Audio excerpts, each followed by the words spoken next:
You should have me. Oh, I sure do. I can see you right now, Dan. Welcome. Well, it is so great to be here, and everybody, thanks for tuning in. I'm in front of my office in Juneau, Alaska, which is our company headquarters and where I live. But kind of comical that right behind the camera that's taking my picture right now is the same office I interviewed and was hired from to work in Glacier Nape Bay National Park as a captain in 1985. So sometimes good things just keep coming around and coming around. But out in front of you here, this is the Juneau Harbor. We have Mount Jumbo. Sun is coming out. We're actually getting great sun this time of year. But we are getting, as a community, all set for you and your guests. And the buzz around town is amazing this time of year. And the snow is starting to let up and leave the sea level area, and they're sweeping the streets and getting all ready. And this is part of the joy of kind of a seasonal business in Alaska, and what happens to a community. But we've been, as Uncruise Adventures, we've been doing this for 28 years now. And I'm the owner of the company. So you're looking at the person that most of your guests will actually meet when they either depart the boat or come on board. I try to get with the guest as often as I can. I can't make every trip, but I sure try. But I think, one of the things I'll pass along about my company, it's a reflection of who I am as a person. I left in the mid 90s to take a 3-year sailing sabbatical with my family on our 40-foot sailboat, and sailed all the Pacific and parts of Southeast Asia, and before we returned to Alaska. And in that time, I learned that, in a 40-foot sailboat, you can go places the small cruise ship company I was working for at the time wasn't going. And so thus Uncruise Adventures. And the whole idea here is, if you were to come on board one of my boats, like the one pictured behind me in the picture, the Wilderness Adventure, I'm going to take that boat where I would take my 40-foot yacht, and show you, as if you were our guest, what it's all about. And I think that's the joy about, really the unnamed places. I mean, sure, we all know Glacier Bay, but how many know Fern Harbor in Glacier Bay? And the unnamed places that you don't hear about from the big cruise lines, because they literally aren't allowed to go there and can't physically fit in there. So these are the joys about what small ship cruising in Alaska is all about.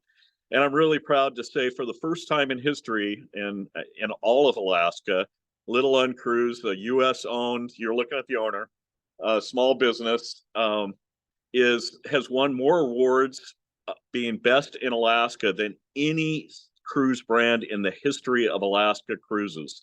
That's 4 Best in Alaska awards, which are in the slide behind me. And that's there because my team believes in getting people out in the wilds, that, experience and touch and feel is more important than, a distant view from afar of what a glacier or what the land looks like. So there's a reason why we have these 4, and we believe we're going to have a 5th one coming up here real soon, we hope.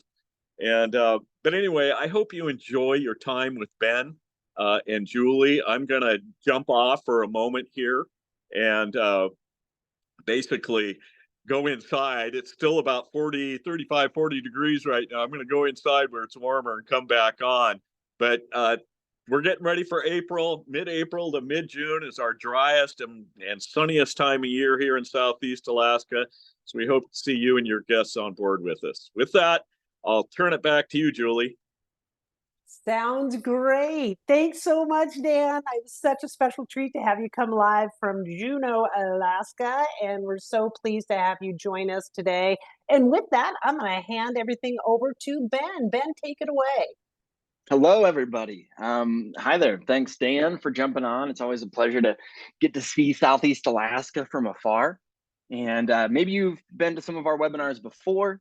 Maybe you haven't. I've been doing these here with Julie now for, I think the last few years.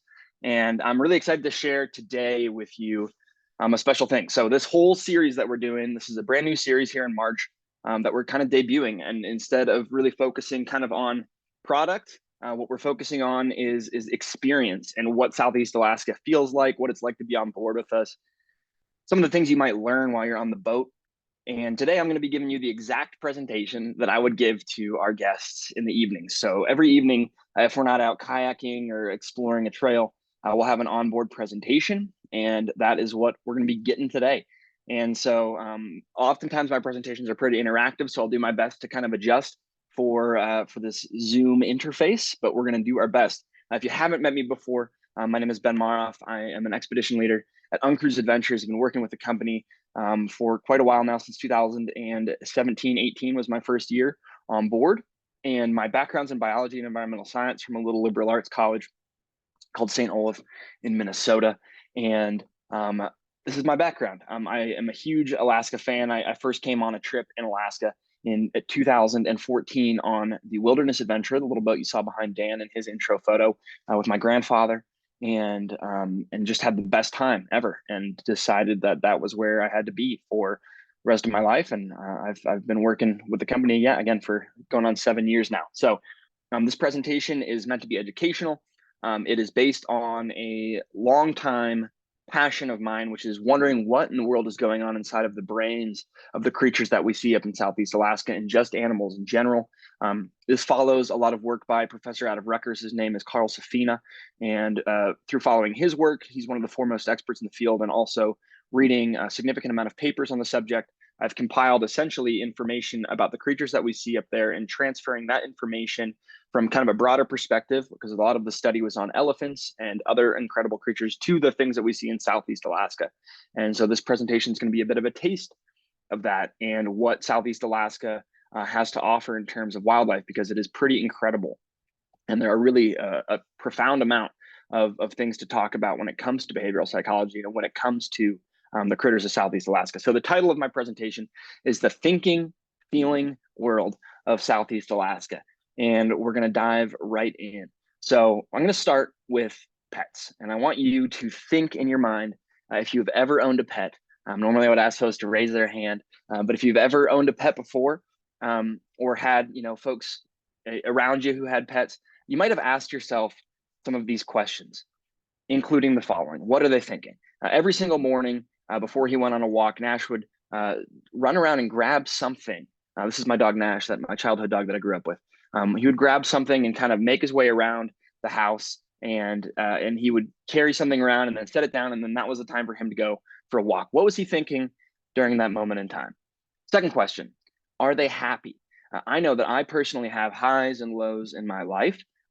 Do dogs and do other animals go through this sort of high and low, ebb and flow in their life? How are they doing, like on a really day-to-day level? When I would go to school during the day and my parents would go to work during the day and Nash was left alone, how was he feeling about that during that time? Did he have any feelings about that during that time? And then finally, do they love us? My entire deep dive into behavioral psychology in general, from an animal perspective, really seeks to answer this question. I know that I loved that dog so much, but how can I know that my dog also loved me without being able to speak his language? And this entire presentation seeks to answer that question through the lens of the creatures in Southeast Alaska. So when it comes to thinking about animals in general, I think it's important for us to kind of shift our perspective on how we think about these creatures. If you were to be sitting in a room full of people, let's say in the lounge of the Safari Endeavor, and were to be looking around, you would not be asking yourself the question, what are you? If you look at someone else, you know that is a human being. You know that is Homo sapiens sapiens, right? That is the species they are. But they are an individual, and they have individual timelines. They have individual stories. And so I think a more interesting question to ask rather is, who are you? What is your background? What is your role? What do you do for work? What is the position that you play in this world? And I think it's important to start thinking about animals that we see out there through the same lens of, what is that creature doing? Why is it existing in this space and time? Why is it acting the way it is? And it's an interesting question to portray through the lens of the following things. I think that often humans, and for a long time, there was a school of thought that's really pushed that humanity exists in the way we are. We are on a Zoom call right now. We invented the internet, and we drive around in Teslas because we have heightened levels of the following things: consciousness, because we are highly intelligent, because we're highly rational beings, because we are highly creative or musical, because we're highly empathetic, and because we show a lot of love.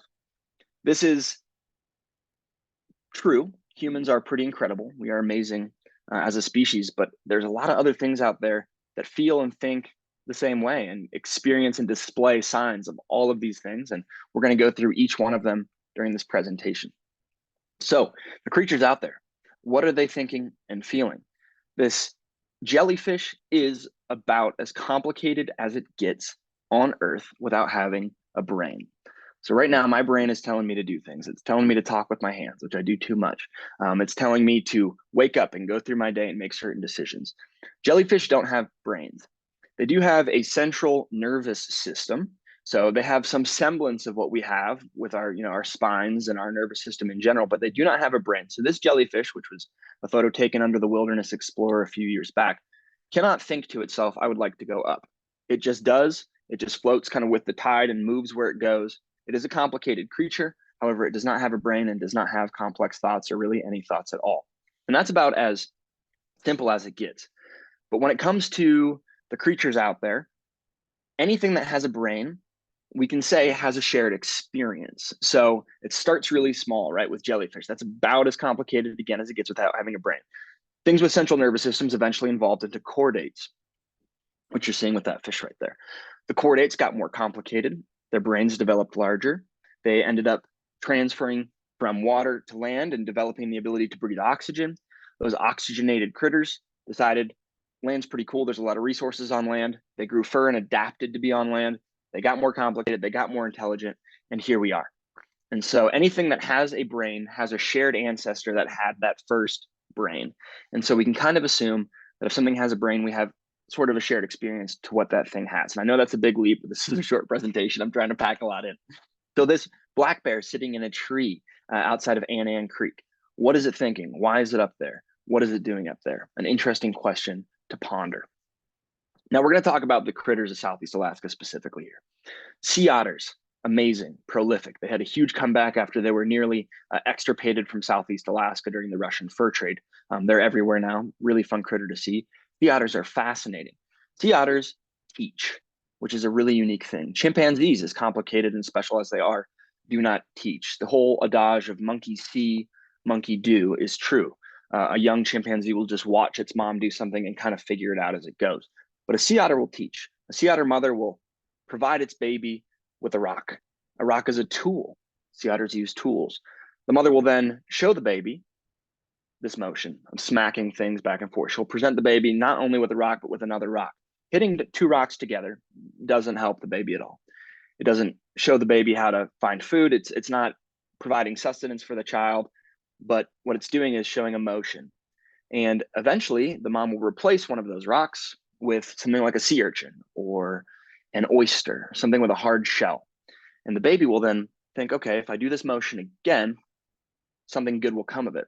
And through that motion, they'll crack open the sea urchin, be able to provide food for themselves. And that's a really great skill for life. And teaching is a really complicated thing. When they use these tools, rocks, not only do otters use tools, but they have opinions about the subjective quality of the tools that they are using. Otters have developed essentially pockets under their armpits in which they store their favorite rock for cracking things open. They don't go and grab a rock every time. They keep one with them. They always have a little tool in their pocket to crack open oysters and to crack open sea urchins, which is a really fascinating thing to think about. And yeah, using tools in general is a really smart thing to do. Moving on to orca. Orca whales. When I sit down to eat a meal, I will be very honest and forthright about this. That meal is my meal and I will be consuming it. I have trouble sharing my food when I'm sitting down at a table.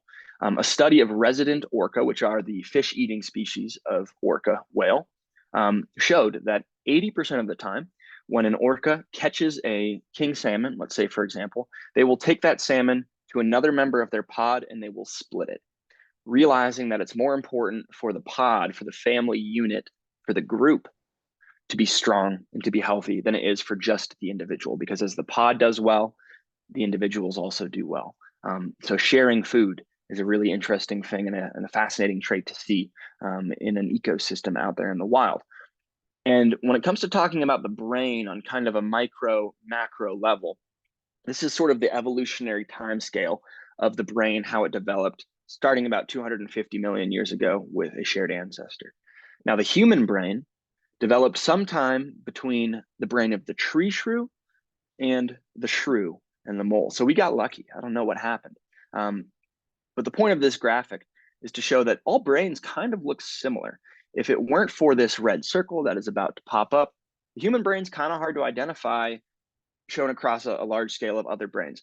Brains all look similar. They just have larger parts and pieces here and there in order to fulfill certain niches for the certain species that those brains belong to. The dolphin brain looks very similar to the human brain. The dog brain looks very similar to the human brain.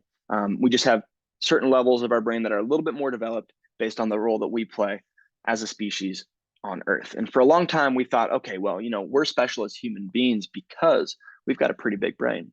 And we do. The brain of a monkey is only about 97 grams compared to our 1,400 grams. So we're 14 times larger brain than the brain of a monkey. Goldfish, fish have a brain, has a very small brain. Just a little reminder down low that the jellyfish do not have any brains. But here comes the sperm whale with a brain of 7,800 grams, about 4 to 5 times the size of our brain. So why is it that sperm whales didn't invent the internet and fly to the moon and do different things? Well, they are incredibly intelligent. It turns out that the brain ratio of weight to total body weight definitely plays a different role in how things work. But having a big brain like that is indicative of intelligence. The brain itself as an organ uses more energy than any other organ in the body. And if you have a big brain, there's a reason you have it, right? If a critter was just relying on pure instinct, there'd be no reason to have a big brain and have complex thoughts because of how energy intensive it is. So having a big brain is an indicator of certain things, essentially. And moving on here, what I want you to think about right now is emotion.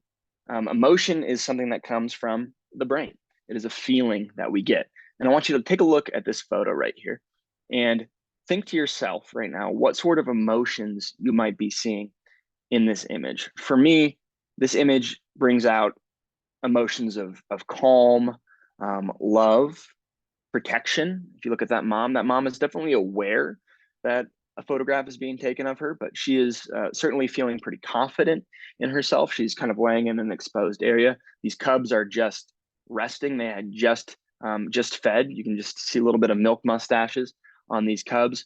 They probably feel protected. They probably feel pretty relaxed knowing that mom's going to take care of them. And then this next slide is the same species in the same area. And I want you to think about the different emotion that you're seeing on this slide right here. So same species, same part of Southeast Alaska, clearly different emotions are being displayed here. This bear was angry. This bear is agitated. This bear might be nervous. This bear could be concerned, upset, defiant, right? You can see different emotions just based on 2 still photographs of the same creatures in the same space experiencing different things. And so just through that really small exercise, we can see that things out there have emotion, they have feelings, they can feel differently as a species just based on what's going on. And that's pretty complex just to start off. So imagine what you can kind of take in from watching these things live and watching these things happen out there in Southeast Alaska, which is an experience that you get on our trips. When it comes to imperatives that we have, humans and animals are incredibly similar. When you think about every decision that you make throughout your life, they all seek to kind of figure out the same aims, right? Wolves in a pack exist to find food, to go and protect their young, to keep their territory. Humans do the same thing, just in different ways, right? These wolves are going out there and they're hunting and trying to take down, let's say, elk or moose or Sitka black-tailed deer. Human beings are going to the grocery store, but in order to do so, we still have to put in some semblance of work. And we're going to the grocery store to get food to provide for our families and to kind of further our position in the world by going to work, by trying to build ourselves up and create a life for ourselves. While the decisions that we're making might be a little bit different than these wolves here, the imperatives are the same. We want to further ourselves. We want to pass along our genetics. We want to provide food for our family and protect them. We're all making decisions at the end of the day to do really basic things. And so we have a lot of similarities with these creatures out there. When it comes to orca whales, If you take the skeleton of an orca whale and compare it to the skeleton of me, for example, or any other human out there, we have all the same parts and pieces from a musculoskeletal perspective. We still all have brains that run down to a spine, and the spine kind of branches out to different limbs. The front fins of an orca whale have little fingers in them. They have vestigial hips, like we have hips. Obviously, their hips are going to be a little different and don't really work in the same way as ours, but those parts and pieces are still there. So there's a lot of similarities between us, whether we're outfitted for fishing from a boat or fishing for herring under the sea. The parts and pieces are all still there and still fairly connected. We see a lot of similarities in the young. When it comes to baby bears, we see playfulness, we see curiosity, we see joy, we see humor, similar to how we would see in a toddler. You can see this mother bear has clearly had more than one litter and is feeling confident, but probably a little bit fed up at this point in time. And we see the bonds of family connection. Family is an important thing to the human species. It's a reason we've proliferated for so long and have done so well. Having a family connection is important. Orca whale have incredible family ties. Resident orca are just a really fascinating creature to study, because the males will stay with their mother up to 80 years until the mother dies. I mean, what a relationship to hold on to for that long. What is the importance of staying with one's mother for that long? Why is that beneficial to the species? So family connections are really fascinating. We see courtship in a lot of different species, particularly in avian species. There's a lot of mating for life. Bald eagles mate for life, sort of how humans mate for life. They might find a partner they think is going to be perfect, and then it kind of comes and goes from time to time. But in general, there's a lot of bird species that mate for life. So we see courtship between humans and courtship between animals, an interesting similarity. And I'm going to kind of dive into those things that we talked about at the beginning of the presentation, those things that humans often use to say this is why humans are special. Consciousness. Consciousness is simply the state of being awake and aware of one's surroundings. Were this bear to have been unconscious, it would not have been standing and staring as this photograph was being taken. So if you are conscious, the Venn definition of consciousness is simply the thing that feels like something.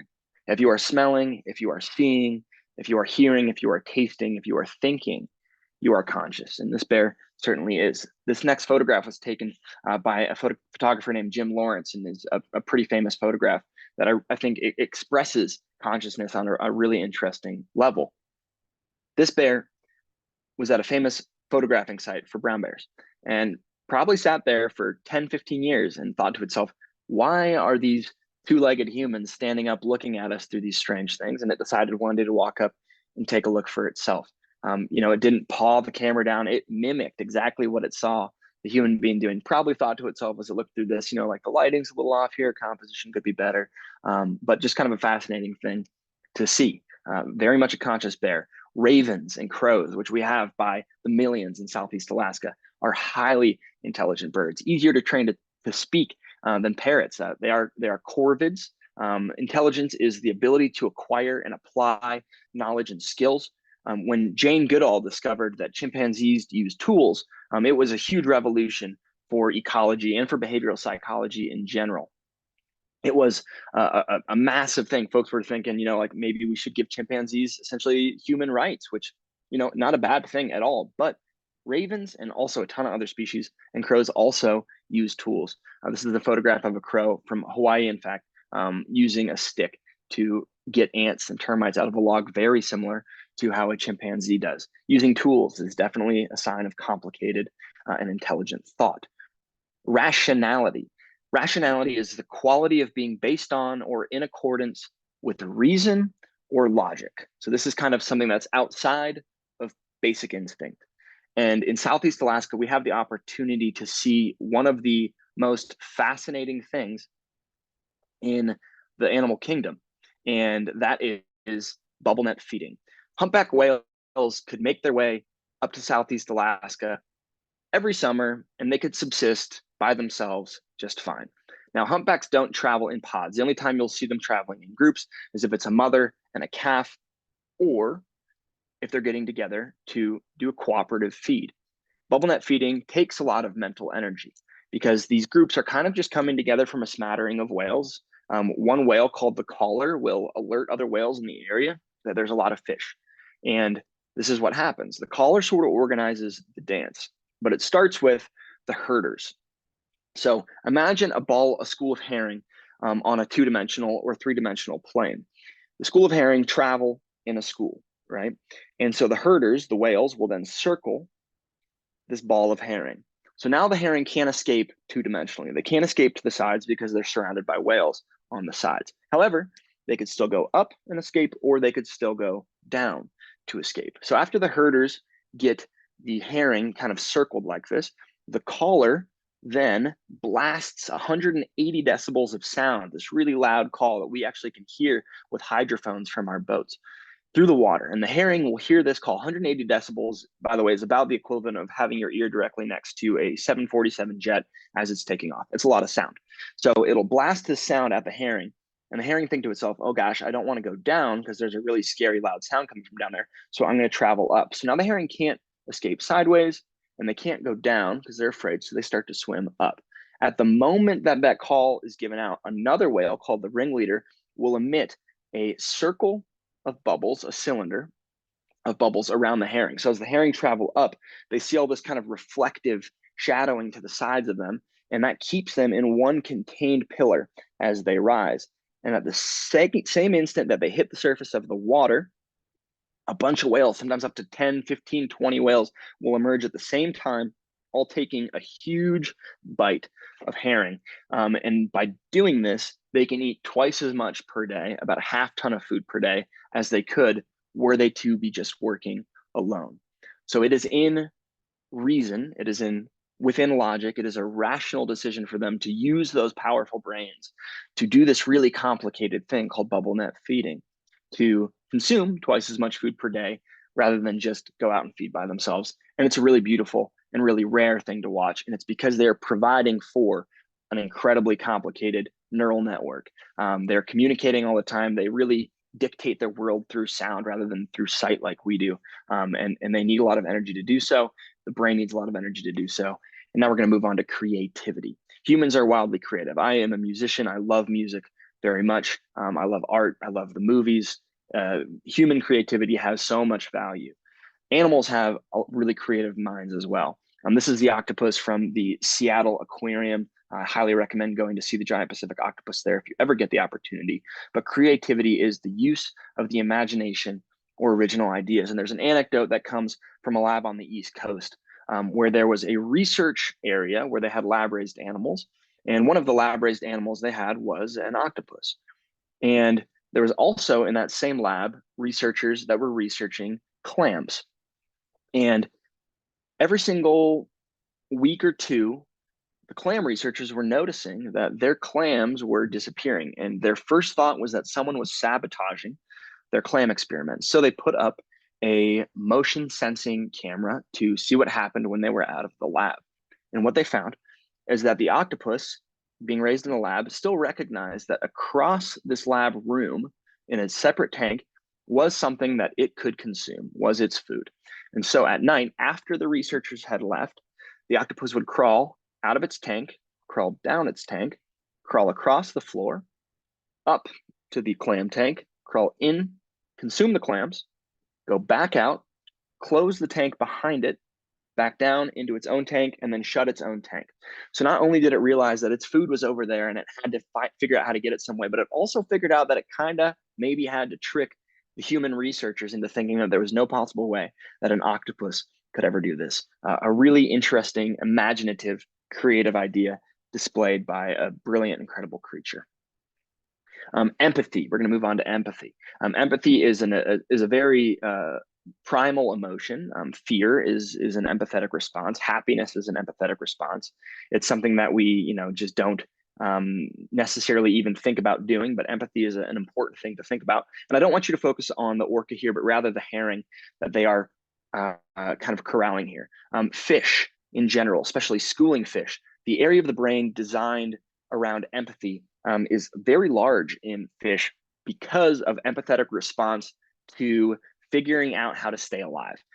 If a fish in this group of herring right here does not recognize that the fish next to it is afraid or is moving a certain direction because of its empathetic response to this interaction that it's having, that fish will be naturally selected out as it continues to swim straight and the school turns left. And it will be eaten by the orca. And so through time, the part of the brain focused on empathy has really developed highly in fish and has led to incredible displays of schooling and really beautiful images captured like this. And is kind of an interesting thing to think about. We often don't think of fish as being intelligent or having heightened levels of empathy or creativity, but it turns out that they very well may. We're going to move on to love, an important human emotion, a kind and fun and sometimes painful human emotion. Love is an intense feeling of deep affection. If you look down in the corner, you'll see this little wolf pup hanging out under mom.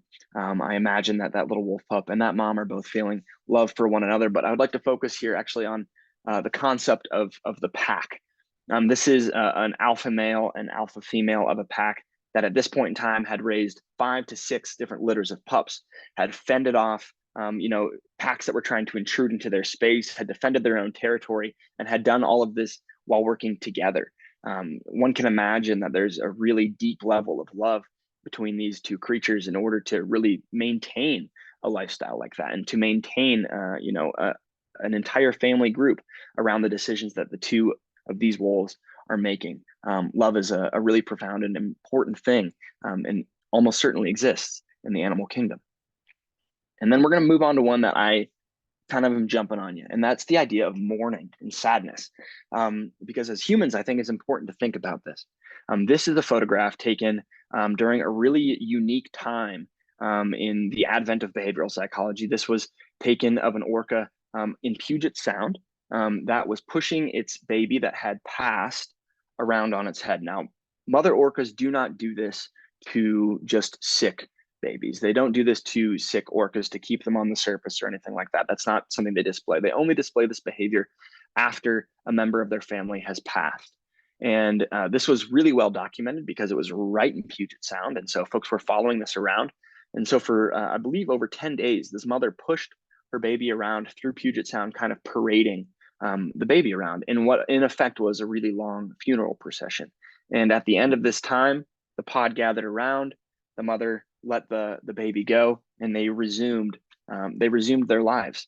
But this is a really fascinating display of what we can really only describe as mourning, which is to feel regret or sadness about the loss or disappearance of something. And I think it's important for us to consider that as human beings when we think about how we interact with our world and the decisions that we make every day, that the creatures out there that we see, that we appreciate, and that we go up to Southeast Alaska to enjoy, are feeling a really wide range of things. And as a species that has such a huge footprint on this planet, it's important for us to remember that if these different creatures are feeling these things and experiencing things that are kind of similar to how we feel and experience, that the decisions we make might impact them and might impact how they feel and might impact their lived experience. And I think that can be a really powerful message to help us preserve what we have up there when it comes to not only how we treat our natural resources, how we treat our forests, how we treat our oceans, but how we view the animal kingdom that we get to see up there in a really wild way in Southeast Alaska and across the world, in your own backyard. And so again, this whole talk was all about my dog. And I'm going to tell you a really quick story about Nash. Nash lived to the ripe old age of 16. He had a wonderful life. I loved this dog very much. When it comes to dogs are really well studied in behavioral psychology. It's easy essentially to introduce a trigger or introduce an event and track how the dog responds. And so the thought is that licking in general in dogs is a response to love and also to forgiveness. If you accidentally step on your dog's tail or paw, God forbid, you might notice that their first instinct often is to maybe let out a little yelp, but then turn around and they will lick you. And that's a sign of forgiveness. It's okay. It was an accident. I get it. I was in the way. All is well. When Nash was being raised up, my mom specifically didn't want Nash to be a licker. That was something that she didn't like in dogs. So Nash was trained not to give many licks at all. And This was in our last summer together up in Canada, where I spent my summers growing up, and I had just taken Nash on his favorite hike, this little 700-foot mountain we called Blueberry Hill, and Nash really enjoyed just kind of munching on the blueberries as we made our way up and down. But as we age and as dogs age, hips and joints start to kind of slow down a little bit. And so this particular summer, we wanted to make it to the top, but Nash didn't feel like he had the energy. So I carried Nash a lot of the way up to the top of the mountain, and he did just fine coming down. And we got back down to the edge of the lake, and Nash decided to go rest his achy joints in the cold water, as one does. And right after I took this picture, he came up to me and gave me one lick on the nose.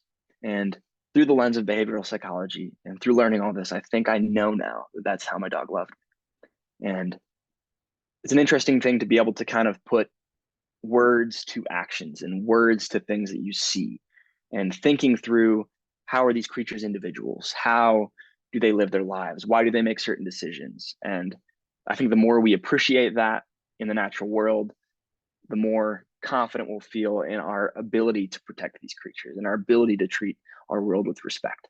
And with that, we're going to move on. That's the end of the presentation. I'll answer some questions if there's any in just a second, and feel free to throw them in the chat. Feel free to throw them in the Q&A. But we're going to talk about the rest of the series that we're going to be doing. The one we did last week was called A Day in the Life. If you missed it, that's okay. It's up on YouTube. We've also posted it on our Facebook channel. That talked about just essentially from a really micro perspective, what a day on board a trip with Uncruise looks like, what a week looks like from sort of a broader perspective, what you need to bring, what you need to pack, what you need to wear. You just attended the Behavioral Psychology of Animals and Wildlife in Southeast Alaska, and thank you for attending it. And then we have two more coming up on next Thursday and then the following Thursday. Next Thursday is Guardians of the Wilderness, exploring the public lands of Southeast Alaska. And then finally, we have one that focuses on Glacier Bay National Park on the 28th specifically. And that's a journey through time and ice. And with that, if there's any questions, I will kind of take a quick look through the chat here. And that is what we've got. I notice we've got the orca is not a whale. Oh yes, so orca whale is just it's a common name, right? So it's under the umbrella of cetaceans. It's the largest member of the dolphin family, but it's just a common name that we use, not necessarily the Latin specifically. Very interesting talk. Thank you all for attending. Yeah, if there's any more questions, we'll post it on YouTube and on Facebook, and I'll answer some of the comments there if anything comes out. So thanks a lot. Ben, that was incredible. The photos were gorgeous. The topic was so fascinating, and admittedly had a tear at your last story about Nash, and it answers my age-old question, is Finding Nemo real or not? And I would say yes, it is. I just loved this. I'm going to put out a question there, and this is great for those that are listening, because this is so fascinating and touches probably all ages. Is Uncruise a good family cruise? Totally. It'd be good to bring all the multi-gens on. Yeah, one thing that I think we focus on our trips. So this whole presentation was just something that you would get on board.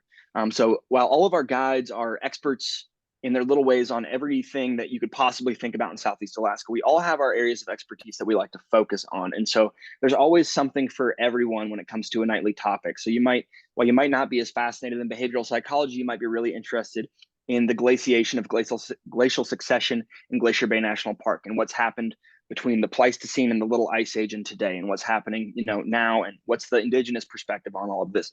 And so there's topics for everyone and for everything. And you'll get 7 of them a week at least, and that's just our evening presentations, notwithstanding all the information that you receive going out every single day with our guides. So yeah, there's something for everyone. That's great. Thanks so much. And just if you're curious at all about the Uncruise vessels, please log on to uncruise.com, go into our ship section, and we'll have 360-degree views of our interior as well as the exterior. So it's pretty awesome to just jump on board virtually and check out our vessels there. If you're interested in learning more or even booking an Uncruise, not only in Alaska, but we also go to Baja California, Hawaii, and the Galapagos, we have some great savings happening right now through April 6th. They are going to be the best savings that we offer all year long. So be sure to check that out. And I personally want to thank you for joining us for today's presentation. A big heartfelt thank you to Ben and your big, big, big brain, and generously sharing this information with us today. I can hardly wait to check out next week. In the follow-up email, I will put links to the next two. So if you want to learn those or even just get the recording, simply register and we're going to get those out to you. Dan, are you on the line? Are you still live from Alaska? I'm still alive. I'm in my office. Can you hear me okay? We sure can. All right. Well, I just wanted to wish everybody a wonderful spring and return to travel and all those good things that we're looking forward to as a people as we go into this next year. So thanks for joining us. And Julie and Ben, thank you so much for putting this on and for all the great questions people had. And I look forward to next week. All right, Dan, thank you again for joining again from Alaska. That was a pretty cool treat. And so if you want to inquire about space or to secure a booking in Alaska or anywhere we go, we invite you to call our adventure specialists at 888-862-8881 or email them at sales@uncruise.com. Until next week, everyone, wishing you fair winds and following seas. Have a great day and a wonderful weekend ahead. Thank you.